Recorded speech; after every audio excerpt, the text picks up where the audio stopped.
రాష్ట్రంలో జగన్మోహన్ రెడ్డి అధికారంలో ఉన్నప్పుడు అనేక రకాల హామీలు ఇచ్చాడు. అదే సందర్భంలో కొన్ని చెప్పినటువంటివి పరిష్కారం కూడా జరిగినాయి. ఆ సందర్భంగా పరిష్కారం కాని సమస్యలపైన నిర్విరామంగా అంగన్వాడీలు రాష్ట్ర వ్యాప్తంగా 42 రోజుల చారిత్రాత్మకమైనటువంటి సమ్మె నిర్వహించినారు. ఆ చారిత్రాత్మకమైనటువంటి సమ్మెలో అనేక ఆటుపోట్లు ఎదుర్కొన్నారు. అనేక రకాల ఉద్యోగాలు తీసేస్తామని బెదిరించారు. ఉద్యోగాలు తీసేస్తున్నామని నోటీసులు ఇచ్చారు. ఉద్యోగాలు మిమ్మల్ని తొలగిస్తాము, అరెస్ట్ చేస్తామని చెప్పి ఎసెన్షియల్ సర్వీసెస్ మెయింటెనెన్స్ యాక్ట్ ఎస్మాను ప్రయోగించారు. ఇన్ని ప్రయోగించినప్పటికీ కూడా ఆదరకుండా బెదరకుండా మా సమస్యల పరిష్కారమే ధ్యేయంగా మేము పనిచేస్తూ ఉన్నాం, ఉద్యమం నడుపుతున్నామని చెప్పి చరిత్రాత్మకమైన సమ్మె చేసే సందర్భంలో ఈ రాష్ట్రంలో అన్ని ప్రాంతాలలో పర్యటన చేస్తున్నటువంటి చంద్రబాబు నాయుడు, లోకేష్ నాయుడు, పవన్ నాయుడు వీళ్ళందరూ కూడా అనేక రకాల హామీలు ఇచ్చారు.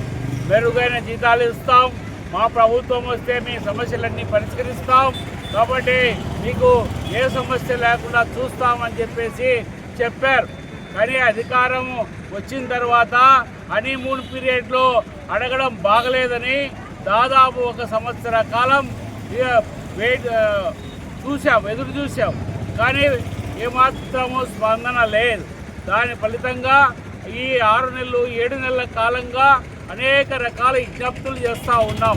అనేక రకాల విజ్ఞప్తులతో పాటు శాంతియుతంగా ఆందోళనలు కూడా చేస్తూ ఉన్నాం. అయినప్పటికీ కూడా ఏమాత్రము మాట్లాడకుండా, చర్చించకుండా, పరిష్కారం వైపు ఆలోచన చేయకుండా ఈరోజు కాలయాపన చేస్తున్నటువంటి చంద్రబాబు నాయుడు ఆయనకు తీరిక బ్రహ్మాండంగా ఉంటుంది. అమరావతి భ్రమరావతి అని మాట్లాడుకునేదానికి మాత్రం ఉంటుంది తప్ప ఏదైతే ఈ రాష్ట్రంలో 1,10,000 మంది పనిచేస్తున్నటువంటి అంగన్వాడీల గురించి ఆయనకు జ్ఞాపకం లేదు. కానీ ఐసిడిఎస్ డిపార్ట్మెంట్ ఈ రాష్ట్రంలో బాగా పనిచేస్తుందని చెప్పి అవార్డులు ఇస్తే మాత్రం ఆ అవార్డులు తీసుకునేదానికి ఈ ప్రభుత్వ పెద్దలకు తీరుబడి ఉంటుంది. కాబట్టి వెంటనే మేము చెప్పేది ఏంటి, అయ్యా మీరు ఇచ్చినటువంటి హామీల మేరకు జీతాలు పెంచండి, అదే పద్ధతిలో కనీస వేతనాలు ఇవ్వండి, గ్రాట్యుటీ ఇవ్వండి, అదే పిఎఫ్ ఈఎస్ఐ సౌకర్యాలు కల్పించండి, అదేవిధంగా సంక్షేమ పథకాలన్నీ కూడా ఇచ్చేటువంటి సంక్షేమ పథకాలన్నీ కూడా మాకు కూడా వర్తింపజేయాలని చెప్పి డిమాండ్ చేస్తూ ఉన్నాము. అదే విధమైన ధరకు అనుగుణంగా మెస్ ఛార్జీలు పెంచాలా, ఇంటి బాడిగలు పెంచాలా, అదేవిధంగా ఈరోజు ఖాళీగా ఉన్న సూపర్వైజర్ పోస్టులు, ఖాళీగా ఉన్నటువంటి అంగన్వాడీ టీచర్ పోస్టులు అన్నీ కూడా భర్తీ చేసి అంగన్వాడీల ఎదుర్కొన్నటువంటి యాప్ల గోలా, లేకపోతే పని భారం, అదేవిధంగా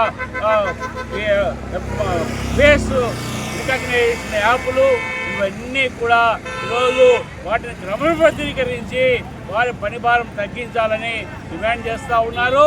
కాబట్టి దానికి సంబంధించినటువంటిని మాట్లాడి చర్చించి వెంటనే చేయాలా.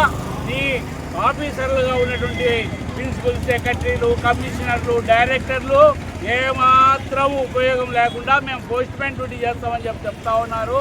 ఆ పోస్ట్మెన్ డ్యూటీ కాదు, మీకు చేసేదానికి కాదు, మీకు లక్షలాది జీతాలు ఇచ్చేది.